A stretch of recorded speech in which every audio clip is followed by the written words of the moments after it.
Waktu Tuhan bukan waktu kita.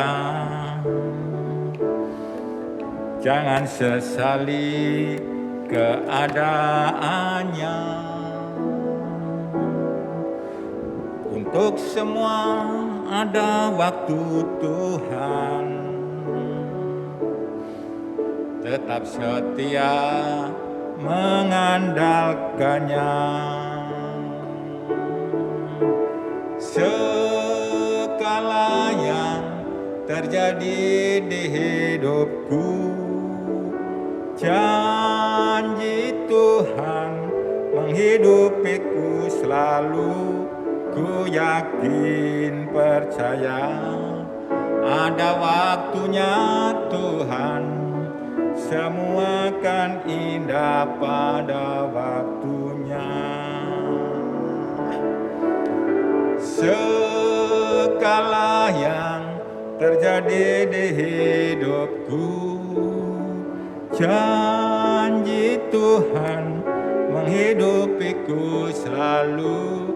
Ku yakin percaya ada waktunya Tuhan. Semua kan indah pada waktunya. Semua kan indah pada waktunya.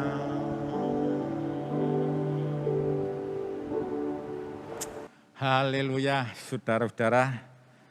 Selamat pagi, selamat bertemu kembali dengan saya dalam acara Sarapan Firman Tuhan. Sarapan yang akan menguatkan atau mengantar saudara dan saya untuk beraktivitas di hari ini. Saudara, kita tidak terasa kita sudah masuk di bulan pertengahan Januari tahun 2022. Oleh sebab itu, tidak lupa saya mengucapkan selamat tahun baru tahun 2022. Tuhan Yesus memberkati. Saya memberikan judul pada sarapan pagi hari ini. Seperti pujian tadi katakan, pada akhir indah pada waktunya. Saudara, kalau saya ambil dari firman Tuhan, dari Pengkhotbah, pasal 3 ayat 11. Demikian firman Tuhan. Ia membuat segala sesuatu indah pada waktunya. Bahkan ia memberikan kekekalan dalam hati mereka. Tetapi manusia tidak dapat menyelami pekerjaan yang dilakukan Allah dari awal sampai akhir. Inilah firman Tuhan untuk saudara dan saya pada pagi hari ini. Saudara, hampir 2 tahun secara komunal atau bersama-sama kita mengalami kehidupan yang dibatasi. Mengalami kehidupan yang serba diatur. Saudara, bahkan yang selama pandemi, bahkan bulan-bulan Juni, Juli, ada kehidupan kita yang mencekam. Ini secara komunal, secara bersama-sama. Tetapi secara pribadi, mungkin ada yang menderita, ada yang sakit, ada yang susah, ada yang mengalami tekanan-tekanan hidup. Saudara-saudara, itulah kehidupan. Tetapi Tuhan itu adil, saudara-saudara. Tuhan itu adil. Karena keadilannya. Ada susah di dalam kehidupan ini, ada senang, ada menderita, ada kebahagiaan, saudara-saudara. Bahkan dikatakan dalam firman Tuhan, ada indah pada waktunya. Saudara-saudara, jangankan begitu, saudara-saudara. Memang manusia itu selalu serba tidak mengerti apa rencana Tuhan di dalam hidupnya. Saudara, segala sesuatu indah pada waktunya. Memang semua izinkan itu terjadi terhadap kehidupan manusia. Ya, agar manusia memahami arti kehidupan ini. Arti kehidupan ini. Ada senang, ada susah. Agar manusia itu bahkan di ayatnya yang ke-14 yang terakhir. Allah berbuat demikian supaya manusia itu takut akan Dia. Situasi hari-hari ini gimana? Adakah kita merasa takut kepada Tuhan? Haleluya saudara-saudara.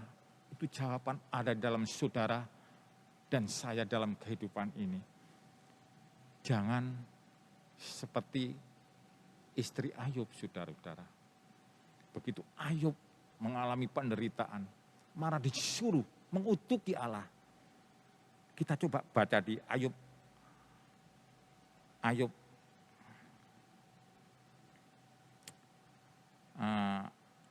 pasal 2 ayat 9 dan 10.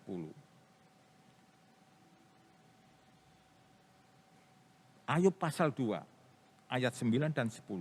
Maka berkatalah istrinya kepadanya, masih bertekunkah engkau dalam kesalehanmu? Kutukilah Allahmu dan matilah. Tetapi jawab Ayub kepadanya, engkau berbicara seperti perempuan gila. Apakah kita mau menerima yang baik dari Allah, tetapi tidak mau menerima yang buruk? Dalam kesemuanya itu Ayub tidak berbuat dosa dengan bibirnya. Mari kita menteladani Ayub. Walaupun situasinya, walaupun keadaannya sakit yang demikian parah. Bahkan istrinya meninggalkan, bahkan istrinya menyarankan untuk meninggalkan, untuk mengutuki Allah. Tapi Ayub tidak demikian, saudara.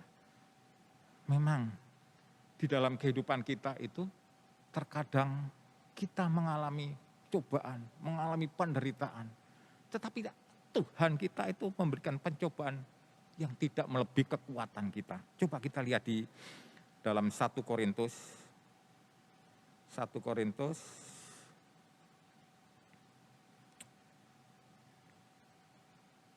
pasal 10 ayat yang ke-13.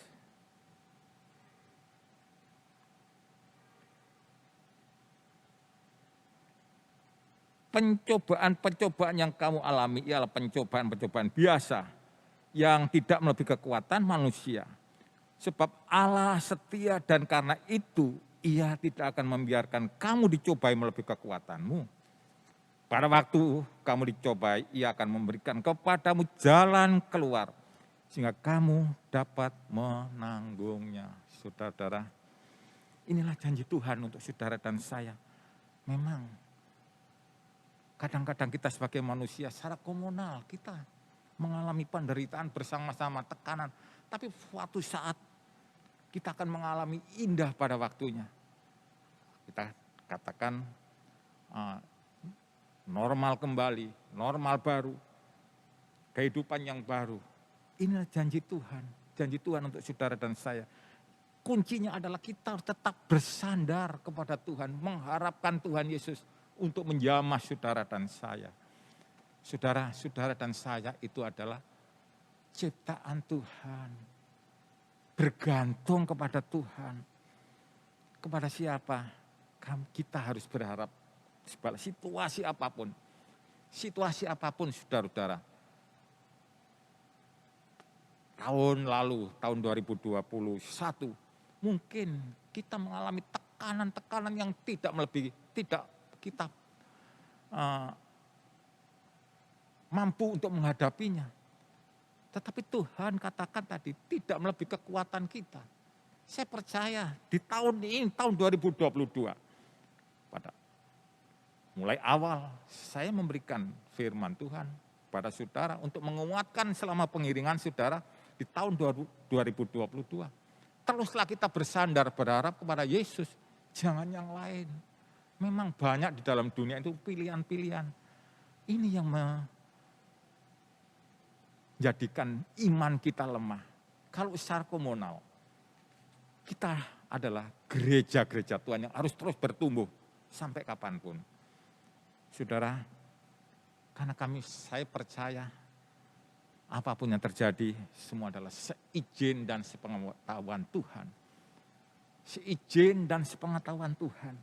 Tidak ada manusia pun ya, yang mampu dan sanggup untuk menyelami kekuasaan, katakan tadi dalam ayat atau Pengkhotbah 3 pasal 3 ayat 11 tadi. Mulai dari awal sampai akhir, itulah kerja Allah kita, kerja Tuhan yang menciptakan langit dan bumi. Kadang-kadang manusia itu tidak bisa menyelami keadaan dalam dunia, dalam kehidupannya. Ya. Dan rancangan Tuhan itu adalah rancangan yang begitu indah. Saudara, saya percaya semua yang terjadi dalam dunia ini, dalam kehidupan saudara dan saya, itu semua di bawah kendali daripada Tuhan. Semua di bawah kendali daripada Yesus. Karena Tuhan mengendaki semua untuk berbalik kepada Tuhan. Berbalik kepada Yesus. Bersyukurlah, beruntunglah saudara dan saya. Kalau hari-hari ini sudah setia, ini yang memang diharapkan daripada Tuhan. Tapi bagaimana yang lain, saudara-saudara? Tugas dan tanggung jawab saudara adalah untuk membawa mereka semua untuk mengenal Tuhan. Semua untuk diselamatkan. Jangan saudara sendiri yang bisa selamat. Saudara, kalau kita lihat di kanan kiri kita, saudara-saudara kita, lingkungan kita, banyak yang belum mengenalkan Tuhan. Ini yang memprihatinkan kita semua. Tapi dengan semangat yang baru, dengan iman yang tebal, dengan penyertaan Tuhan, mari kita sama-sama untuk memperkenalkan Yesus di kehidupannya. Dengan apapun cara, memang cara kerja Tuhan itu luar biasa, yang tidak terselami oleh manusia. Tapi kita harus berusaha dan selalu minta hikmat dan kekuatan agar kita bisa menjadi berkat. Di dalam Yeremia pasal 29, Yeremia pasal 29.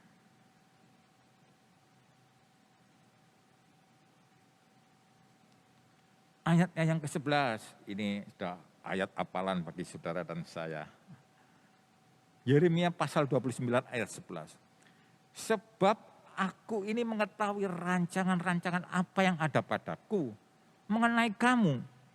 Demikianlah firman Tuhan, yaitu rancangan damai sejahtera dan bukan rancangan kecelakaan. Untuk memberikan kepadamu hari depan yang penuh harapan. Inilah janji Tuhan untuk saudara dan saya. Akan tetap diberikan masa depan yang penuh harapan. Rancangan mengenai kamu bukan rancangan kecelakaan, tetapi rancangan damai sejahtera. Kalau hari-hari ini saudara belum memiliki hidup yang damai, belum sejahtera, tapi seperti pujian katakan atau firman Tuhan katakan awal, semua akan indah pada waktunya. Yang penting kita harus tetap bersandar kepada Tuhan Yesus. Bersandar, berharap kepada Tuhan. Karena semua indah pada waktunya. Mungkin tahun lalu kita menderita, kita mengalami pencobaan, kita mengalami hal-hal yang ada suka, ada duka.